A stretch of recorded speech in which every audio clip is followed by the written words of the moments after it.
Olá, boa tarde a todos que estão nos escutando. Apresentamos agora o nosso podcast. Eu me chamo Kathleen Cruz, sou anfitriã do podcast Papo Cabeça. Estão aqui presentes meus amigos Caio Campos, Laís Aparício, Tiele Brito e Yaritza Silva. E hoje, em homenagem ao Dia Internacional da Mulher, que ocorre no dia 8 de março, falaremos sobre como a mulher é retratada na região sul do país atualmente.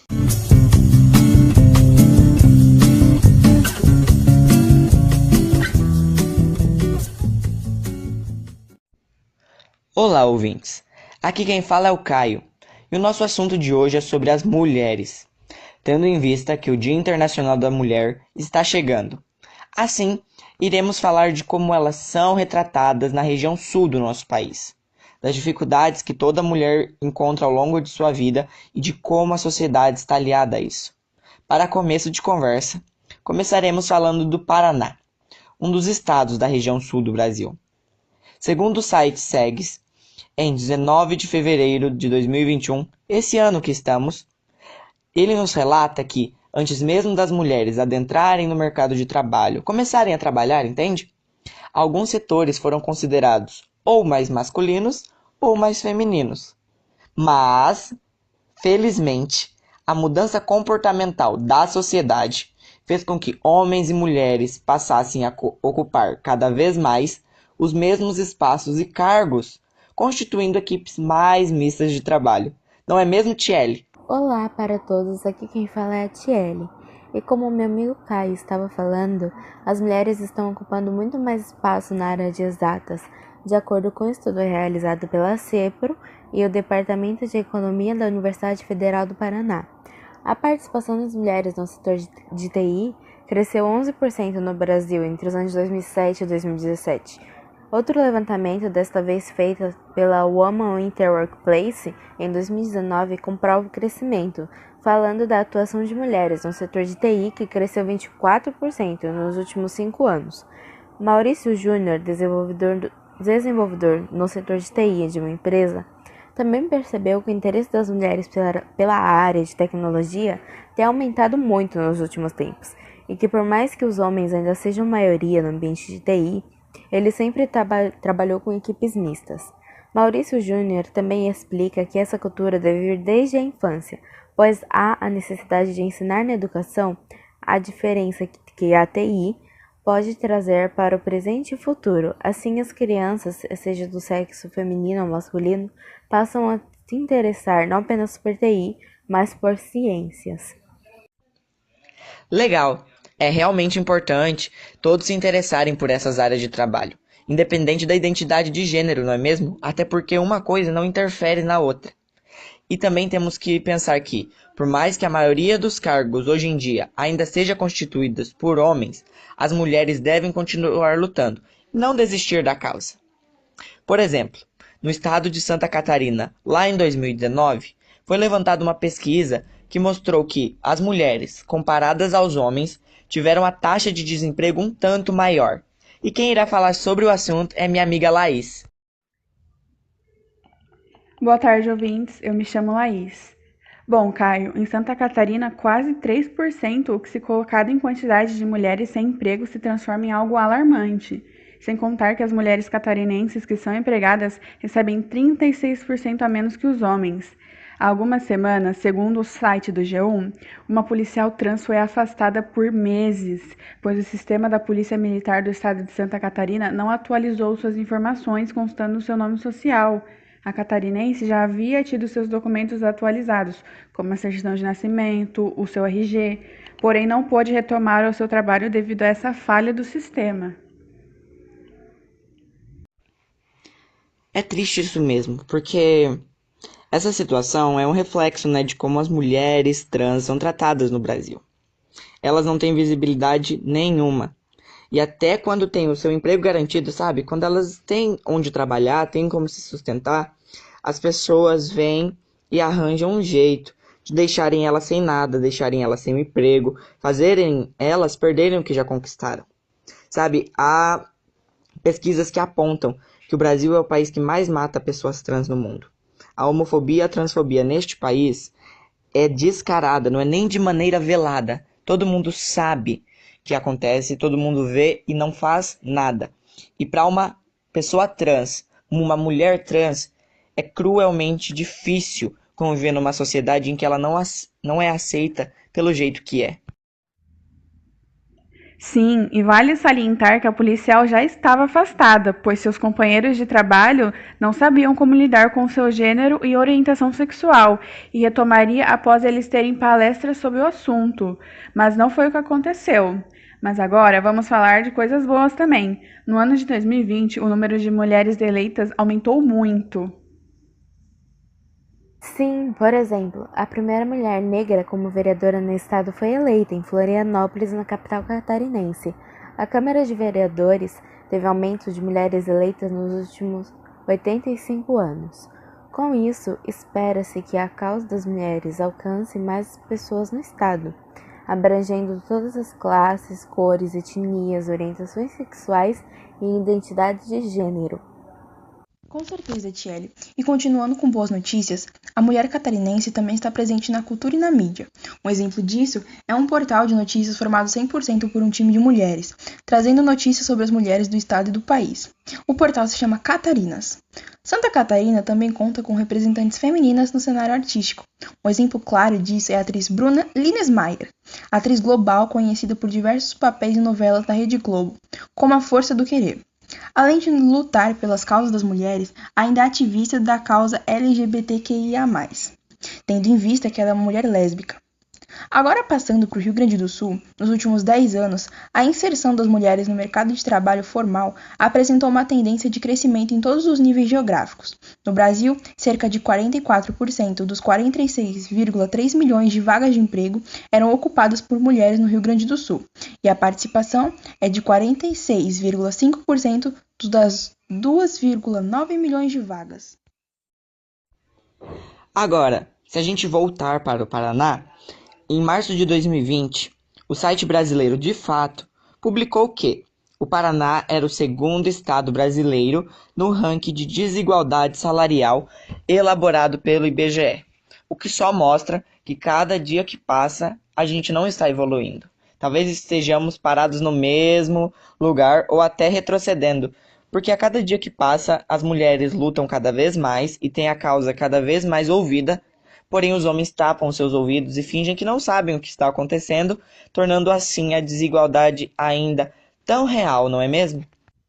Exatamente, Caio. Olá e boa tarde a todos. Ouvintes, meu nome é Yaritza e continuando o assunto, as mulheres paranaenses ganhavam em 2020 28% a menos do que os homens, segundo uma pesquisa do Departamento Intersindical de Estatística e Estudos Socioeconômicos. E com rendimentos inferiores aos recebidos pelos homens, a contribuição para a previdência das mulheres também é menor, impactando no valor das aposentadorias. Em média, a aposentadoria das mulheres foi 17% menor do que a dos homens, e quando empregadas, as mulheres ainda sofrem com a jornada dupla e a desigualdade salarial, porque elas gastam 95% mais tempo em afazeres domésticos do que os homens. Já em Santa Catarina, segundo o site NSC Total, o salário médio das mulheres é de R$ 842 menor que o do homem entre os servidores de Blumenau. A publicação de 2020 diz que a prefeitura tinha, no período de análise dos dados, 7.052 servidores efetivos, que contribuem para a Previdência Municipal. As mulheres são a ampla maioria, o que equivale a 2/3 do total, mas ainda assim tinham uma remuneração média menor que a dos homens. Um estudo especial feito pelo IBGE para o Dia Internacional da Mulher, divulgado em março do ano passado, revelou que, apesar de uma leve queda na desigualdade salarial entre 2012 e 2018, elas ainda ganham, em média, 20,5% menos que os homens. Os dados são relativos ao quarto trimestre de 2018 e consideram apenas pessoas entre 25 e 49 anos. Um dos fatores que explicam a diferença é que a jornada média das mulheres é 4 horas e 48 minutos mais curta que a dos homens, já que é mais comum elas conciliarem trabalho e afazeres domésticos. E no Rio Grande do Sul, a situação se agrava ainda mais. O jornal NH comenta que as mulheres do estado têm salário 26% menor que os homens e queda nas posições de chefia. A desigualdade de gênero é uma questão que deve ser colocada como prioridade nas políticas públicas. Em 2019, as mulheres representam 51,3% da população, mas apenas 46,2% da força de trabalho. O contingente feminino tem a maior participação do quadro de desempregados. O levantamento do jornal também mostra que a taxa de assassinato de mulheres no estado é superior à média nacional. No Brasil, no ano de 2019, quase 3 de cada 10 mulheres sofreram algum tipo de violência ou agressão, e quase 4 de 10 algum tipo de assédio.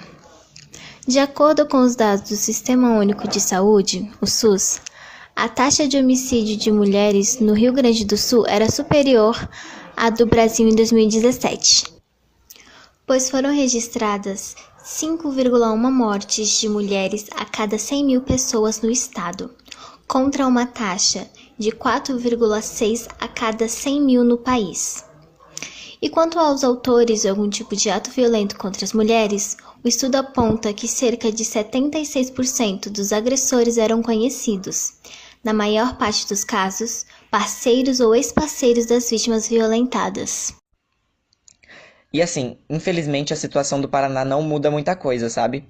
Pois o CBN de Curitiba, em uma das suas publicações mais recentes, sabe, desse ano ainda, de 2021, comentou que no ano passado os casos de feminicídio subiram em 30% no estado. Se a gente comparar com 2019, sabe? Foi um aumento muito grande. Porque se pararmos para pensar que 30% de feminicídio foram um aumento na porcentagem de quantas mulheres foram mortas por homens, foram mortas violentamente, foram espancadas. Isso é muito maluco de pensar, porque em 2020 ocorreram 217 casos de feminicídios, ou tentativas, ou feminicídios consumados. Mas isso só nos mostra que a pandemia, além de trazer prejuízos na saúde das pessoas, na economia do país, ela ainda trouxe um índice muito grande da violência doméstica, dos casos de feminicídio, infelizmente, porque ela só nos mostrou uma realidade que sempre esteve aqui, mas a gente fechava os olhos e não queria ver, sabe? É realmente ruim, e até agora, em 2021, um caso de tentativa ou feminicídio consumado é registrado a cada 2 dias no Paraná. Já em Santa Catarina, opressões racistas, machistas e econômicas contribuíram para acréscimo significativo nas mortes de mulheres negras na última década. O estado possui o menor índice de pessoas que se identificam como negras ou pardas, tudo por conta de uma opressão racial que ronda pela região. Essa opressão aumenta demais a quantidade de mulheres negras que são violentadas ou mortas no estado, sem contar no índice salarial, que entre mulheres negras, se comparando ao de mulheres brancas no estado, é muito menor. Ou seja, se no Brasil o índice de mulheres violentadas só aumenta todos os dias, boa parte disso é violência praticada contra a mulher negra. O machismo, além de tudo, é racista. Bom, agora sobre as taxas de natalidade e mortalidade das mulheres paranaenses, segundo o site Bem Paraná, no estado, as mulheres vivem quase 7 anos a mais que os homens. Sim, a esperança de vida segue em alta no Paraná, já que, segundo dados das tábuas de morte divulgados no dia 25 de novembro do ano passado pelo IBGE, a diferença entre homens e mulheres é bastante grande no estado. Enquanto elas vivem 81,4 anos em média, eles têm uma expectativa de vida de 74,6. As diferenças em termos percentuais é de 9,12%. O que se traduz em quase 7 anos a mais de vida para as mulheres em relação aos homens. Em Santa Catarina, é o estado brasileiro com maior expectativa de vida ao nascer para ambos os sexos. De acordo com os dados do IBGE de 2013, os catarinenses vivem, em média, 78,1 anos. O estado também apresentou a maior esperança de vida para mulheres e homens. Sim, e o estado também se destacou em relação à mortalidade infantil, que registrou a menor taxa observada, 10,1 por mil nascidos vivos. A maior taxa foi apresentada no Maranhão. O mesmo ocorre na mortalidade na infância, Santa Catarina tem o melhor resultado, com 11,8 por mil. A secretária Tânia Ebart lembra que o teste do pezinho em Santa Catarina realiza 7 exames nos bebês recém-nascidos e é o mais avançado do país, o que previne a mortalidade infantil. Enquanto no Rio Grande do Sul, gente, dados apresentados pelo governo estadual do estado... Opa, cometi um erro aqui. Dado estadual do estado é do estado, né? Mas vamos seguir em frente. Indicam que há um aumento no número de idosos e redução no número de jovens. Porém, as mulheres continuam sendo a maioria da população gaúcha. Ao todo, as mulheres representam cerca de 51% dos habitantes daquele estado. Os meninos, por sua vez, eles são a maioria entre os nascimentos, entendem? Só que o número de mulheres começa a superar aos homens na faixa dos 30 anos.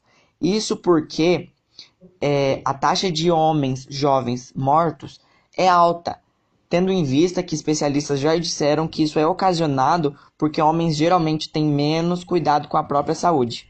E quantas mulheres com 35 anos ou mais, negras ou indígenas, e com menos de 7 anos de escolaridade, concentram os maiores índices de mortalidade?